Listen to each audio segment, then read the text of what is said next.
Hey guys, what's up? Welcome to the first ever podcast of Props and Playmakers, where cousins collide, codes get cracked, and culture gets called out.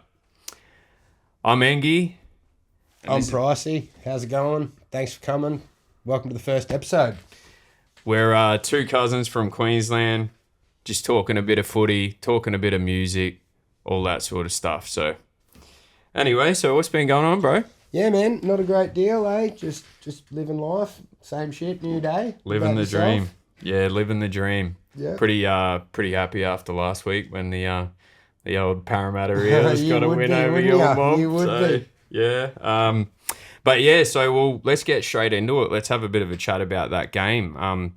Pretty much out of the wash-up, out of that game. I mean, everyone's sort of been talking about Reece Walsh and whether he's, overplaying his hand a bit and all that sort of stuff. What's your sort of take on that?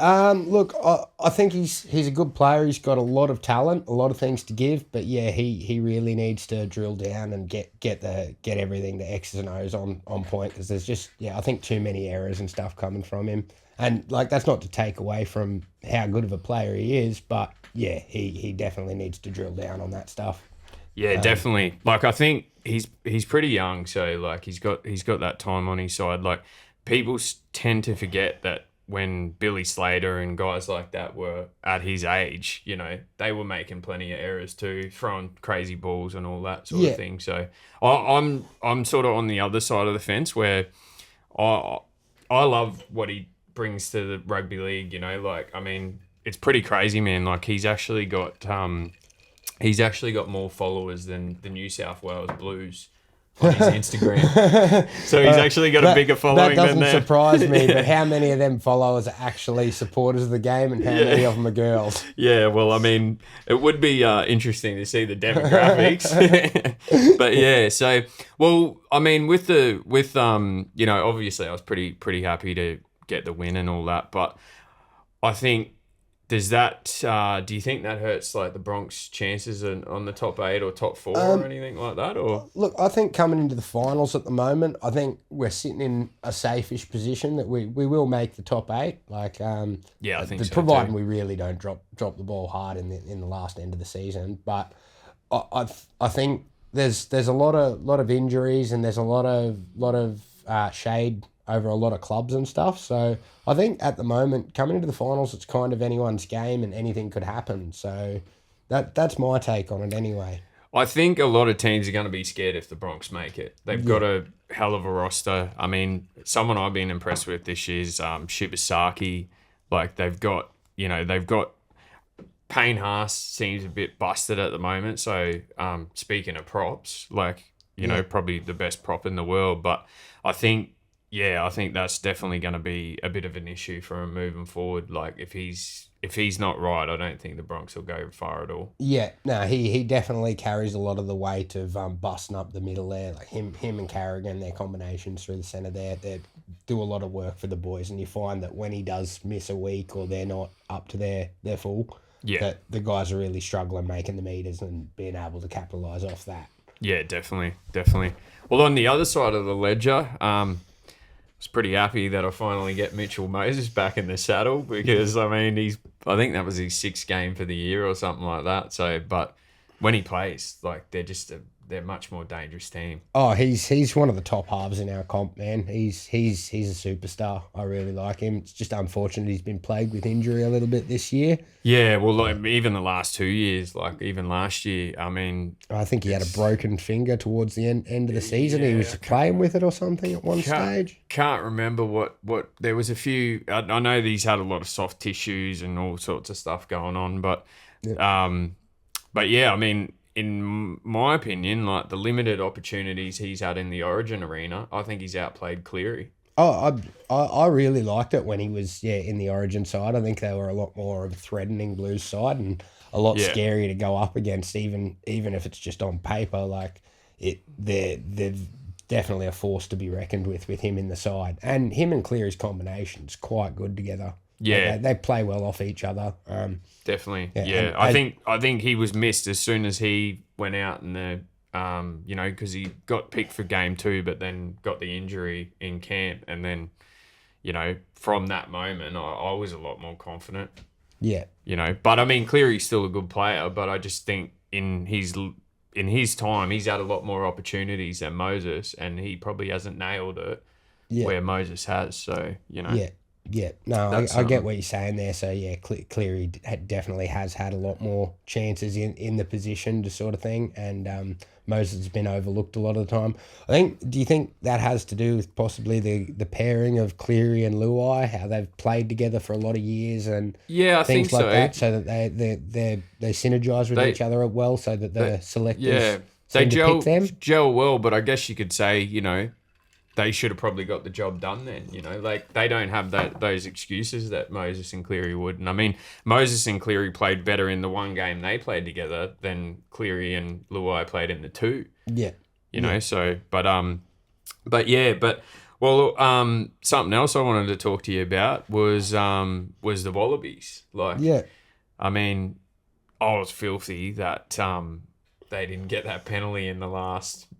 on that, you know, like he's hitting fair in the neck. And, well, as you know, I didn't see the game, but I got the highlights, and you can't do it. We've already said you can't do it. Rules are rules. Rules are rules, mate. Yeah. Like, whether we like it or whether we don't, like, rules are rules, and it shouldn't have been allowed.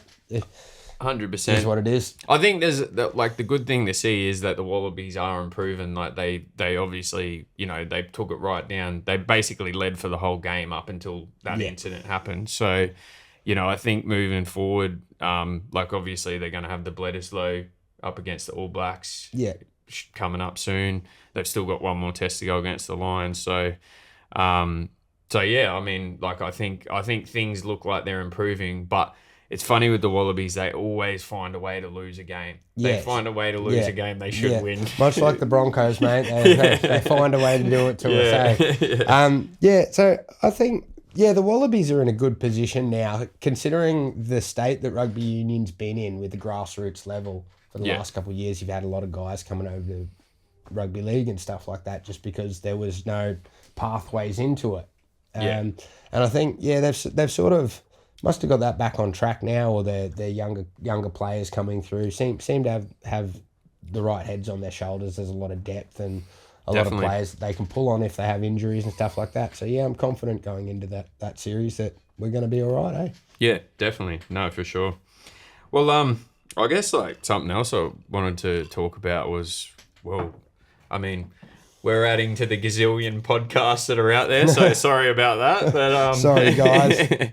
but yeah, I mean, this was just an idea we randomly had, and just, I mean, we did talk about it a while ago, but I mean, it's all sort of come together pretty quickly. Yeah, it has. We sort of just touched on it probably 2 weeks ago now, and just sort of got the ball rolling, and here we are all of a sudden, first episode. We're into it. Yeah. Like, I just got back from Adelaide. And so I've been on a massive, pretty much just being down there. When I travel, like, I like to, like, listen to music from that area. Yeah. So I've been, just going back through all the old Hoods catalogue and all that sort of stuff. So, didn't we have some good times listening to that stuff on the train back growing in the day up and stuff, that, man, on the bus. Thinking we were bloody... as well. What's all that? Yeah. What was that? Who was that other guy we used to listen to? There's Brad Strutt. Yeah, there was Rain Strutt. Man. Strutt, Rain Man. Yeah, shout out to Rain Man. Yeah, shout out, man. Just being down there, like, listening to some of the old Hood stuff and that, and it just, it actually had me reminiscent of when we used to, you know, be catching the train thinking we were little gangsters listening to Hoods and stuff. Coming up in the suburbs of Brisbane. Yeah, it got me thinking, like, actually a question of... which I think is like sort of like the age-old question that everyone asks is, who's your favourite, Suffer or Pressure? Come on, man. You already know. It's always been Suffer for me. Yeah. It's always been Suffer for me. He's the main character. The main character. Yeah, I mean, well, Suffer does a lot of the production and that. So, like, I've always, you know, watching those DVDs and that where they sort of do the...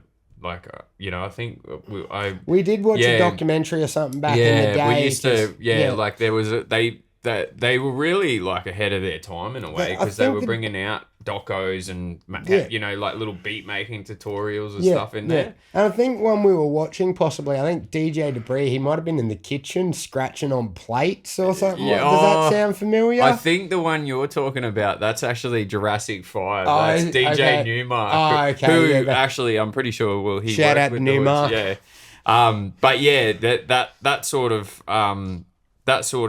like stuff that they were doing with those docos back then, like that was sort of ahead of its time. Like now, you know, everyone's got a DSLR camera, or they've got like a vlog camera or whatever. Even just the computer you got in your pocket these days is there's phone, movies being shot on phones. So and real good quality too. It's crazy the era we're in with the technology and all the things at our fingertips. Definitely, yeah. But it it got me thinking, and because I was real like into pressure in the early days, but as time sort of gone on, like, you know, I definitely like, I feel like suffer just what he adds with the production and all of that kind of stuff. So you've gravitated towards more shifted over to that side. But I mean, they're both dope, and they're a cool, you know, like massive respect to them. Like, you know, I know that they get a lot of you know, like all that sort of, they sold out and all that. But they pioneered it in Australia, really. Like they were on that floor level to it. Like without them, did you get into music before them, or like? I know that was in your budding early days and stuff, but I feel like they were definitely a huge influence on you. And well, it makes you like, I think for any rappers that would have grown up in Australia in that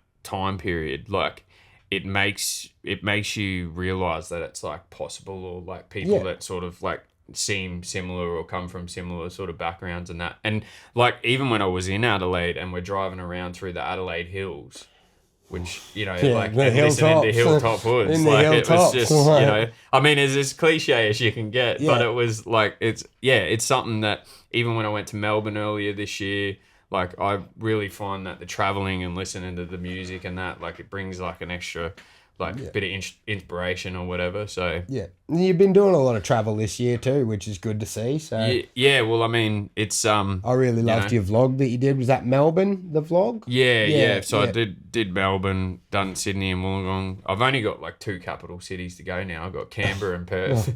So you beaten me, mate. I've been to the Territory, New South Wales and Queensland, and not much of each of them. Stuck in your pocket in Logan. That's it. Shout out to Logan.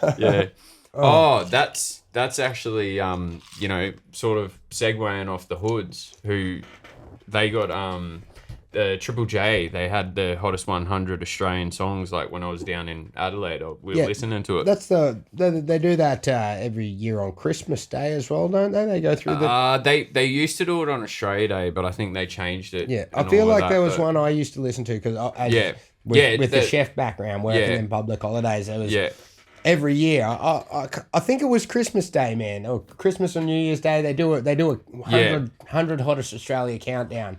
And I think every commercial kitchen across Australia has that radio station. Definitely, And it's a good time. If you can't be at home with the family partying with them, at least you're with your friends in the trenches partying with them. With this one, it was actually, rather than songs that year, like usually with the hottest 100 will be the hottest 100 songs of that year, and that can be other artists like American or UK or whatever. With this one, they did like a hottest 100 Australian songs of all time. So I think it was In Excess that won it, got number 1. I think Hoods got second with Nosebleed Section. Really? Yeah, they were right in there. There was obviously Cold Chisel and all that, got a few in there. Yeah. Men at Work, Down Under, Australian National Anthem. Yeah. But yeah, so like it was, it was just cool to see. Like, I mean, it goes to show how much, like, obviously hip hop, like, it's the biggest genre in the world. Yeah. And it's huge now. I feel like when we were younger and stuff like that, rap was kind of like almost you delinquent kids, like your bad boys, homie G's. Homie G's. Like they listened to the rap, and we loved our rap, but we weren't bad kids or anything like that. We just like everyone else and stuff like that. But I think it's become a lot more mainstream these days. Like my little sister, for instance, 10 years younger than me, so she's just going through her 20s now. she's right into the Central Sea and all of that sort of stuff. And they've got massive followings. Yeah, definitely. The internet sort of brought about that, where back in those times they'd have to go to like radio and press and media of those sort, like that type of media, whereas now some dude just uploads a thing on TikTok. Yeah, and he's popping. Yeah, you know? and you've got the reach now. I think it takes away some of the power from the big record labels and stuff like that. Actually, that's a topic I wouldn't mind touching on. Do you know Anthony Oliver or Oliver Anthony? He's an American artist. So he wrote that Richmond north of Richmond, Richmond north of Richmond. Not familiar with it. So it's a like a country style song. It's like a guitar player, singer songwriter. And he made this song, and it's just basically about how the world's going today. I think you could chuck it on in the background, a clip of it or whatever, so people can see it. That'd be good. Anyway, so I'm not 100% sure of all of the facts of this story, so I'm just going to glass cross it sort of thing from what I've heard from like watching other podcasts and etc. So this guy, he's made this song. Sony and some other big record labels have approached him to go, okay, we want you on board sort of thing. So he reached out to Joe Rogan. Joe Rogan told him, nah, don't do that. You've already done it. You've made it big on YouTube by producing this yourself, doing everything yourself. Yeah. You don't need them. They're going to sell you out. So he got some sort of payout, or his first paycheck from that song was somewhere in the, I think, 700,000-ish sort of thing. Life-changing money for a guy that's been working his whole life, for a guy that as he puts it, working for a guy that he hates. Yeah. So life-changing money. And he took the stance of, okay, so I'm not used to this money, and he in his head was, I'm not going to ever do this again. I've just gotten lucky. So he decided, all right, I want to put this money towards helping other people in my position, other artists, how they can put on a show, and they can create, put the stage together, do all the sound, the lighting, everything, so that they can make their own shows, have people come out and see them, and they're able to break into the music industry. Yeah. So the guy's wife went, no, I'm not fucking happy with that. I want to live it big off this money we've just got. She's divorced him, gone to take more than half. He's just gone, whatever, take it, see you later. He's now just written another song called Scorned Woman and put it out. And it is fire. It is absolute fire, people. Check it out. No, that's a cool story. Like, I mean, that's really important nowadays, like that artists, especially if they do blow up, to maintain that ownership over their masters and things like that. Because, you know, realistically now, and I think this is a position where, yes, having a machine behind you where they can inject money into you and like make you pop, but what a lot of the stuff that they would spend money on, like now they have to spend it on like Facebook ads or, you know, TikTok ads or whatever. But basically, you know, in the past, you'd be spending money on radio ads and all these sort of things. Like the labels don't have that power that they once had. Probably the main power they have is, there's a lot of... I think it's a lot of scare tactic, and it's a lot of the artists and they're in don't cahoots know. with the streaming companies. And the artists don't know. Yeah. I think these days, like if a record label approaches you and says, oh, we want to put you on tour and we'll pay for this and we'll pay for this, if they're saying that to you, you've already got enough people that are kind of going to come to a show. Definitely. Put your own show on. Yeah, definitely. Do it yourself. There's no need to be like tied to someone else and having to... I guess sell out, or like you're then constrained to do what they want you to do, or they'll just drop you like a hotcake and pick up the next best thing. Yeah, well, that's pretty much it, you know, and that's why an artist like Russ, I've been very inspired from over the last few years, because he preaches ownership. He preaches like, you know, owning your masters, like keeping like, because basically if you give away that ownership, and I mean, you give away the rights to your music, then if it's no longer your music. It's different if you're like some of those legacy artists, like they've sold their masters, but like they're in their 60s or whatever. They're gonna die in another like 20 years, so you might as well cash in now. They've had their time, they've made their millions, they've done their tours, they've sold out. they've already got their name, so it doesn't matter if they then cash in and sell those royalties because everyone already knows who that is. Like that name's ingrained. They've already made their legacy. 100%. These younger guys and stuff like that, I really think they need to stay true to their roots and try and push to do their own thing because they can be successful. Today, look, as we've said, like you've got the internet, we've got these streaming services, everyone, the content. Yeah. It's like, what is it? It's 5,000 hours of content uploaded daily to YouTube or something. It's ridiculous. The creator economy, like there's like that's going into the billions. Like in the, it's probably like I'll get up the stats. Get up the statistics. On what that is, but like it's. I feel like it's up like a $5 billion industry in 2026 or something like that. It's something ridiculous. It's growing that quick.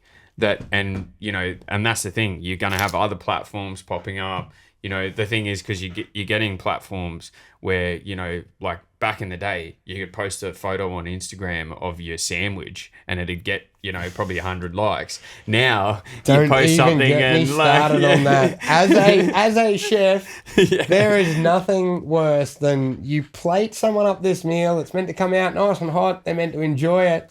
Yeah. And they're stuck out there and their flash is going off at the table 16, 17 times. They're shifting it around.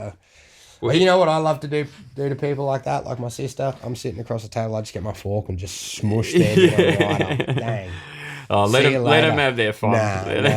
Not lit. well, here's the stats. The creator economy is experiencing rapid growth, projected to nearly double from 250 billion in 2024 to 480 billion by 2027. So 480 billion. It's going to double basically. That's the projection that it's going to double. So I mean, it just goes to show. And I mean, I've seen it on YouTube and stuff. I've seen people on there, they're earning like 5,000 a month, like knitting or like, there's like, think basically like now that's the thing. And the barrier to entry is like if like something and like the thing is like you might think that your information that is not much, but to someone else that information is like super valuable. And I know a lot of people get up in arms because they're like, oh, they're scammers and all of this sort of stuff. Yeah, it's a grift you whatever. Get scammers in any industry. It doesn't matter where you go. There's scammers in any industry. You've got to spot them out. But basically, knowledge is valuable, and like a lot of the time, like if you're willing to pay for knowledge too, like that's an investment in yourself. Yeah. And I mean, obviously that's something that I'm really big on. Like it was probably stuff that I didn't do when I was younger, is like invest in myself as much. And in the past couple of years when I've invested in myself, it changes your mindset because you start seeing value in things rather than just seeing everything as like trying to get everything for free, like, because I mean, that is like in itself, that's like a bit of a losing mindset. If you're trying to haggle with everyone on, I need to save like $2 or whatever. Yeah. It's like, someone put that time and effort to make that product. Yeah. Like, why not? Like, and I mean, self-development, something we've been talking about a lot recently is self-development. Yeah. Like, obviously, I'm a bit of a junkie for it. And sometimes I feel like it's a fine line because you can just mentally masturbate about this stuff and not put it into action. But, like if you put it into action, like you find that you immediately start to see things as value and you start to see opportunities arising. Yeah. No, I definitely know what you're saying. It's like that as we were having the conversation earlier, the momentum gets more momentum. 100%, you and you do something, and then you want to do something else, and you want to do something else. And it's like this podcast. Like, we could have sat there for, 6 months and thought about it and whatever, and we just went, fuck it, let's do it. Yeah. Like, who cares? Like, and I mean... Everyone else has got a podcast anyway. It's going to be rough. Well, we're learning on the run. We're only going to gain the skills to make it better. Hopefully you guys that are along for the journey, hopefully we make it a lot better for you guys. Well, at the moment, I'm a rookie playmaker and you're a reserve grade prop. So, reserve grade for a long time, my friend. I've been keeping that bench warm for a while. Oh, yeah, no, for sure. Well... something I'm going to hit you with. There's something I was thinking about the other day, and it's sort of a segment I want to maybe do a little bit on the podcast. I was thinking of saving it, but I'm going to bring it out. All right, hit me. What's your Mount Rushmore of rapper/actors? Rapper/actors. Yeah. So rappers and actors, or rappers that can actors? Act. Or okay. actors that can rap. Like, okay. either way, all like right. basically, I'll accept it, as long as they've got a song out. Like, I'll accept it. Like, all right. Well, there's going to be some controversial picks on here, I think. I'm here for it. I'm here for it. 50's up there. Yeah. 50. So you're putting him on there. That's hands down. 50's. Well, he's got the film. 50's my George Washington. Like, he's boom. And he's got that sort of, like, you know, obviously he's created like power. Oh, he's so like, good, man. He's such a good creator. And definitely, actually, just shout out quickly. We went and seen his show. Man, it was how good was that? Honestly, that was one of the best shows. I haven't been to as many shows as you have, but hands down the best show I've been to. That was that was an amazing show. It was awesome. It was crazy. And it was so nostalgic because, like, obviously, you know, like us watching Power. I mean, we used to like check in when we were watching Power and like every week and be like, you know, what's happening with Ghost and what's happening with Kanan and like, all this sort of stuff. How good is that? I wish we could go back to that where we watch it again. I know. So yeah, sometimes you wish you had that time machine, just go back and experience it for the first time again. Yeah. Number 2, Eminem. Eminem, yeah. 8 Mile. Put him on there, Classic, and for sure. He's one of the goats, man. He's really good. Definitely. But if you got 50, you got to have M with him. You know what I mean? Yeah, like they almost go hand in hand. Like, that's his boy, you know? Yeah. Like, so, yeah.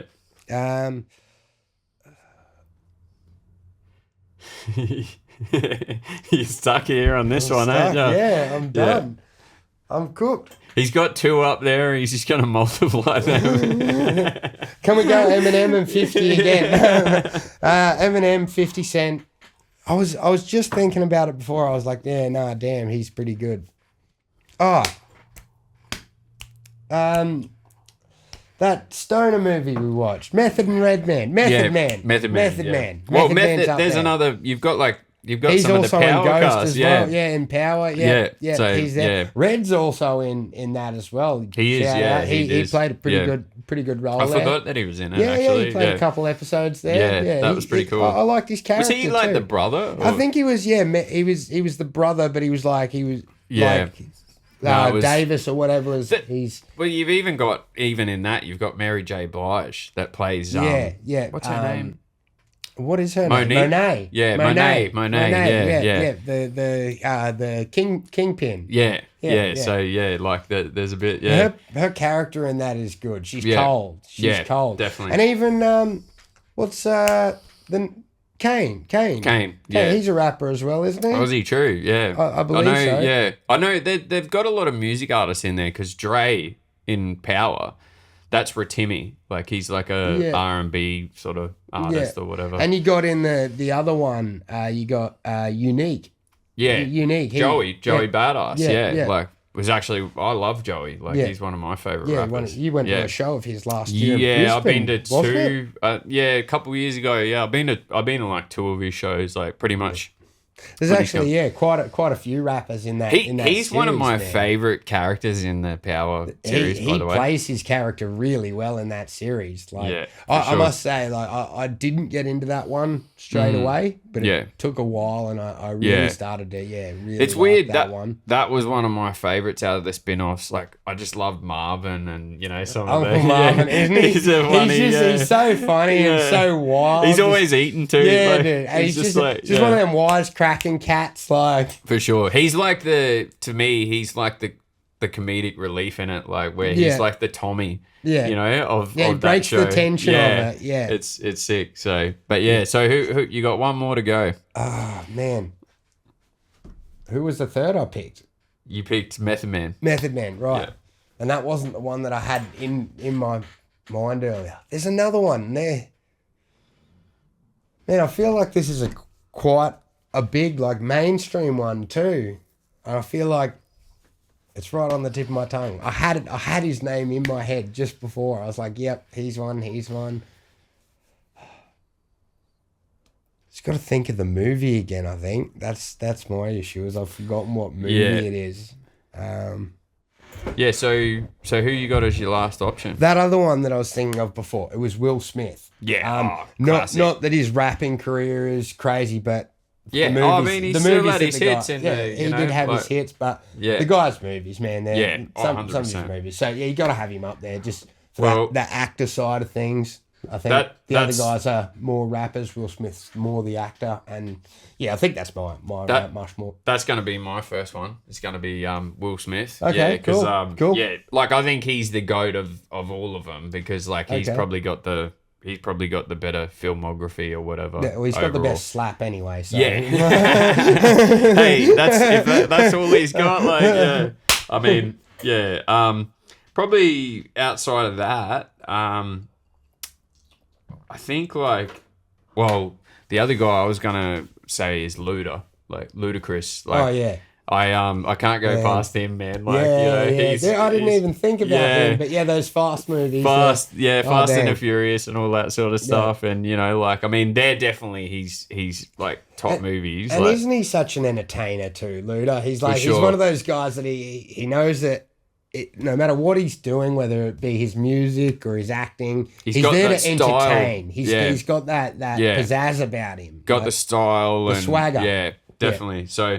So yeah, I've got those two on there. Man, I've probably got to go with Meth as well. Like, to be honest, like I just, not that he's probably got the noteworthy roles that some of the other rappers have got, but I just feel like he's just dope. Yeah. He's such a good actor too. Yeah. Like all of the roles that he plays, he does so well. How High, that movie? Yeah, well that was probably the first movie I seen him in. Yeah, and that was a great movie back when we were younger. I loved that movie. And he did such a good job in it. Yeah, definitely. And man, like it's hard, that last one, like, man, I probably got to go with 52. And that's probably more so, I think where he edges it out is because of like he's the production he's done on like the Power series and all of that kind of stuff. Like he's sort of, I think a lot of that, like obviously there's other people involved, but a lot of that's like 50. Yeah. Like sort of his taking brainchild. EP role. Yeah. And it's definitely you feel 50 vibes in it. Like, I mean, yeah. I don't know. When I was watching it, I was almost like some of these stories and stuff. They're too good to not be coming from something that's gone down back in the hood in the days or whatever. Like, that's the vibe I got from it. Yeah, no, for sure. And I mean, there's a lot of. Oh man, I just figured out who I left off. All right, we'll chisel another head in the Ice mountain Cube. for you. Ice Cube. You can't leave Ice Cube out, man. Like, I can't leave Cube out. Like, damn, bro. Like, what did I do? Oh, no. Yeah, I think it's one of them things, man. You sometimes you just overlook it, you overlook it. Yeah, exactly. Yeah, no, it's a hard one. I'm still happy with my picks. Like Ice Cube, he's a G. I want to chisel, like, I might have to knock a head off and chisel a head off him, man. Who's getting left behind? Oh man, I just talked about meth all that much, but like I might have to give it. See you later, bud. METHOD, man. No. Well, oh, the poor guy. Yeah, no, for sure. Well, yeah, we're pretty much sort of. I think we've sort of covered a fair bit for the first ep. So we might sort of jump into our sleeper picks for this week. So what's your sleeper going to be, bro? My sleeper pick for the week is RFA 17. First things first.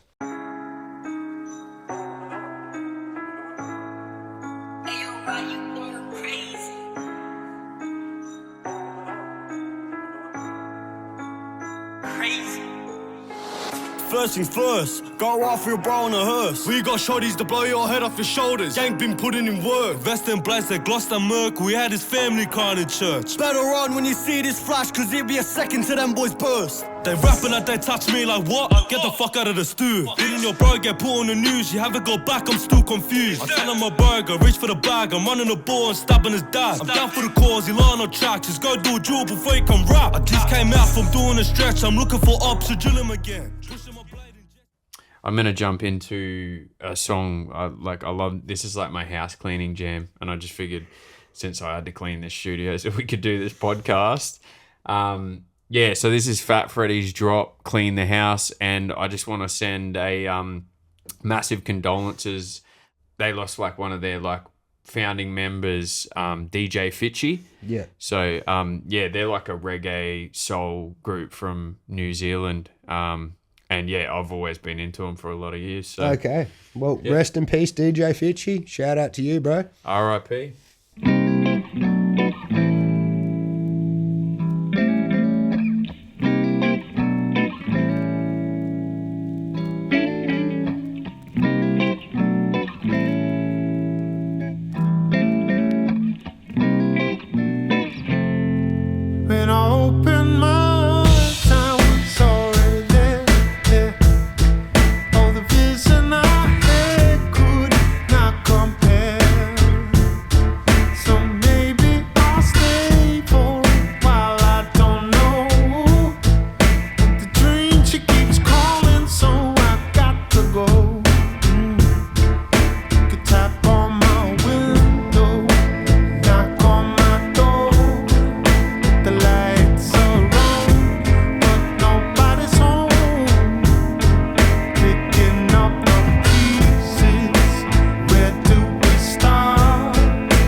That's a wrap, bro. Yeah, no. First step in the bag. Step. Yeah.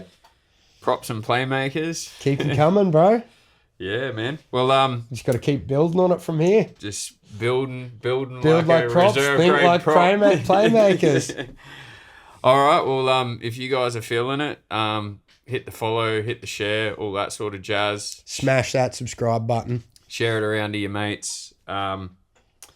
We're going to be coming here every week to just talk some shit, like do our thing. So, peace and love. And look, if there's anything anyone wants us to talk about, in the comments below, hit us up. All right, until next week. Thanks. Cheers. Peace.